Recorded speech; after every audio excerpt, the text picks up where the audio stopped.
My name is Divij Gupta, and this is a video abstract for my paper, Evaporating Universes. In recent work with Hedrick and Sasieta, we propose an extension of the RT formula beyond ADS spacetimes, suggesting its application to multi-boundary wormholes with asymptotically flat boundary regions.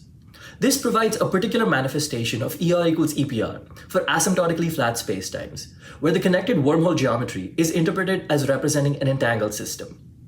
An interesting application of ER equals EPR is to construct holographic models of black hole evaporation, where the entanglement geometry between the evaporating black hole and its radiation is modeled by a wormhole. In this paper, I will use the proposed extension of the RT formula to motivate a holographic model of black hole evaporation in asymptotically flat spacetimes, where the geometry is represented by n-boundary Brill-Lindquist wormholes. Taking the 3-boundary Brill-Lindquist wormhole as an example, the octopus geometry shown represents the entangled state at a particular moment in time. The geometry is interpreted as follows. Imagine a snapshot of the evaporation where the black hole has evaporated for some time and the radiation is collected in two identical thermal baths. The baths are entangled with the black hole and each other, and the entanglement geometry is represented by a 3-boundary Brill-Lindquist wormhole.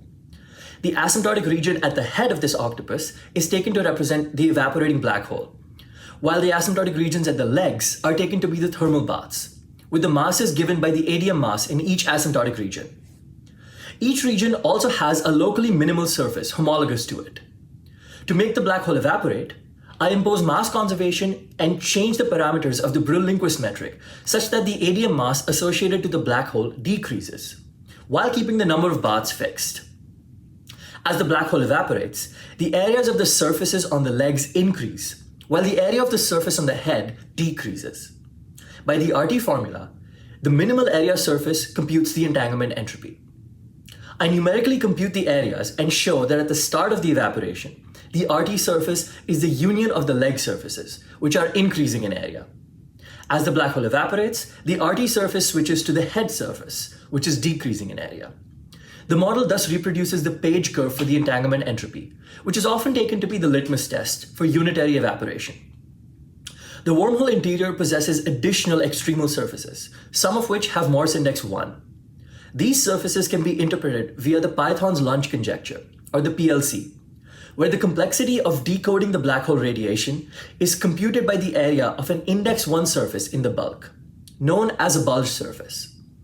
The index 1 surfaces in the Brill-Lindquist wormholes are thus interpreted to be candidate bulges, and applying the generalized PLC, we can use their areas to compute the decoding complexity at a given moment in time. I numerically compute how the areas of these index 1 surfaces change as the black hole evaporates, and show that applying the generalized PLC reproduces the expected time-dependent behavior of the decoding complexity. The results discussed here are also numerically verified for the 4-boundary Brill-Lindquist wormhole, where the radiation is now collected in 3 identical thermal baths. Further generalizations of the model involve considering higher boundary wormhole geometries and considering dynamics where the baths are no longer identical.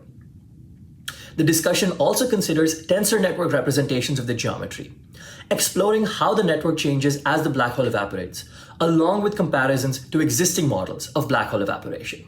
Thank you.